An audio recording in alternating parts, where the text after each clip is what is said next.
So let's get you now to our CFP rankings projections. We start at number 10, the Auburn Tigers with Ohio State. Penn State losing. An Auburn team that I know the committee likes could go up higher. You know what, Tom?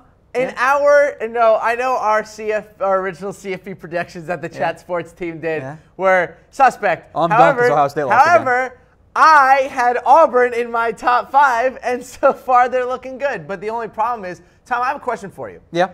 If Auburn beats both Georgia and Alabama somehow, are they a top 4 team? Yes, they are. With 2 losses? Without a doubt. With 2 losses? Wow. Yes, they are. That'd be wild. It also would be huge for Clemson, which we'll get to in a little bit here. At number 9, they were number 12 last week. The Washington Huskies with a win. Oklahoma State losing. Penn State, Ohio State losing. The Huskies now get into the top 10 after some potential disrespect. They still beat no one yet. Yeah, I know. Oregon is now their best win. Producer Lane is probably not happy about what they did yesterday to Oregon. That wasn't very nice. But hey, congrats to Dante Pettis, now the all-time leader in both punting yards and punt return touchdowns. So very impressive stuff from him. We'll get to that play in a little bit later on in the show. In Boom Goes Dynamite. At number 8, the Wisconsin Badgers. Look, the committee does not value what Wisconsin's done. They were 9 last week. They go up a little bit here because of Ohio State and Penn State losses. The issue remains the same. They've beaten no one. But they've beaten who they've played. It's not their fault that they're in a bad division. The schedule matters. I know the schedule does matter, but for me, it's not even like, for instance, the game against Indiana. Like, it was close for like a little bit, and then Wisconsin just like ran away with it. Like, it's not even that they've won every game. Is that none of the games have been even close, which says to me that they're a great team, and if you're a great team, you have to beat bad teams. And sure, that's all they played, but that's what they've been doing. Look, for Wisconsin, it doesn't matter if they win out, they're in. Because there are other teams also that have had easy schedules that have lost to bad teams. Wisconsin has not even come close to, they have not even come close to. That's why they're ahead of Washington. Like, for instance, have they even come close to having like an Iowa State, Oklahoma situation? No, not even close. Have they had even anything close to what Clemson had against Syracuse? No, not even close. Yeah. So I like what Wisconsin's doing. Not to mention Jonathan Taylor is just a monster. Number 7, I still think very quietly in the mix in the Big 12 and in the CFP race is TCU. This will be tough. I mean, we knew that eventually it was going to come down to, I still think that one Big 12 team is going to end up being in. And it was probably going to be Oklahoma, and it was really just a matter of who's Oklahoma going to play in the Big 12 title game. And if they play TCU and TCU wins, I don't know how you don't put them in the top 4. A one-loss conference champion from the Big 12 that took down both Oklahoma State and Oklahoma. Potentially twice. Twice probably has to be in for me. Yeah, so TCU, November 11th, they go on the road to Oklahoma, a critical game there. Taking the biggest jump this week, the Miami Hurricanes, they were 10 in the original rankings, but beating a good Virginia Tech team that was 13 at the time. They jump Wisconsin, they jump TCU, they get to 6. Tom, I think the U is back. I think the U is back. I think the U is back. Do you want to know how I know the U is back? Why? After they made that sweet interception last night to finish the game, the ball game sign. Yeah. The ball game sign will live in infamy forever. I love that. That was awesome. That was sweet. We'll know for sure, though, in a potential CFP elimination game this weekend, Notre Dame, Catholics versus Convicts returns. I want Miami to win that game so bad. We'll go to number 5 now. At number 5, the Clemson Tigers. Disrespect. There's your debate. The disrespect. Is it, though? It is. The disrespect. Last year doesn't matter. It doesn't matter. But, all right, so Oklahoma wins a game where they give up 52 points, and they're ahead of scored Clemson. 62. Yeah, great. There's no defense in the Big 12. That's a fact. Clemson goes into Raleigh, tough ACC matchup.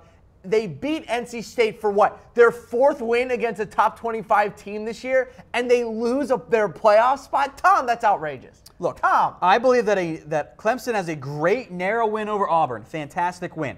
They beat Vatek in Blacksburg, a great win. They beat Louisville in Louisville when they were a top 25 team. But Louisville sucks. We know that. I know. They're just not good. So that doesn't count. They were better at the time. But no, we thought they were better. It turns out that they weren't better. We thought they were good. Turns out that they weren't. That doesn't count. This is where the schedule argument gets me, because Clemson's schedule this year has arguably been the hardest in the entire country. That's fair. They take down another top 25 team in their house. I do believe that's the 3rd team this year who they've played a top 25 matchup against, gone into their house and beaten them. I don't like it. Well, I know you're not going to like this. Then Oklahoma there at number 4. I don't have a problem with them at number 4. They're not better than Clemson. They're not. They don't have a defense. You're like, I'm sorry, you can't give up 52 points and improve if the team ahead of you also won by a better margin or a better score. 38-31 in rallies is a good game for Clemson to win. Oklahoma winning 62-52. I will take a 10-point win over a higher-ranked team on the road than a 7-point win on the road. 52 points.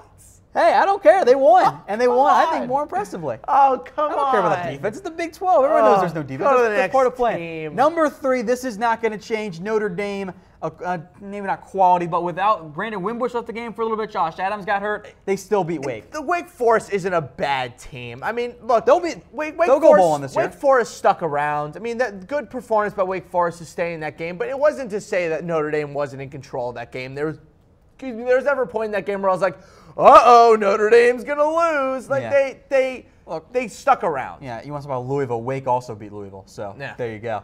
All right, number 2 then, Harris, Alabama, a quality win over Louisville. Have they done enough to jump Georgia, who the committee had above in the first place? I got to say, I never thought that Georgia should be ranked ahead of Alabama. I know the reason they are is because of the strength of schedule argument. I totally get it, but look, the game that Alabama just played, they just swept them away. They just it was never close. They got to a 14-point lead early. It was 14-3 at halftime. The game ended 24-10.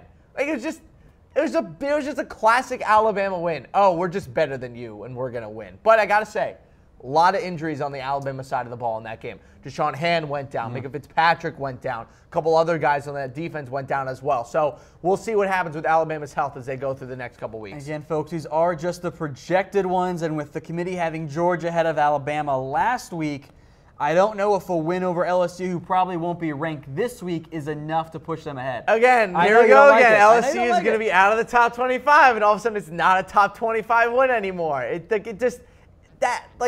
I get it. The Tennessee argument, I understand. I get it. The Texas argument, I also understand. But that's right. Texas I'm sorry. Is ranked. If you beat a number 19 LSU, that is a top 25 win to me. I'm sorry. It is. You beat them at the time they were a top 20 team. One of us said Louisville, by the way. I don't know which one, but was it me? I think it was you. My bad, folks. I definitely meant LSU. They also would have beaten my Louisville, fault. so it doesn't. I only knew because I got called out in the comments. I'm like, oh, did I say that? I meant LSU. Either way, they're not going to be ranked. Georgia, though, remains number 1. And look, they really should be. And I mean, I think that they should. It's 1A and 1B. Like, them and Alabama are shockingly similar football teams. But at the same time, Georgia looks great. They just swept South Carolina off the field. Like, it was never close.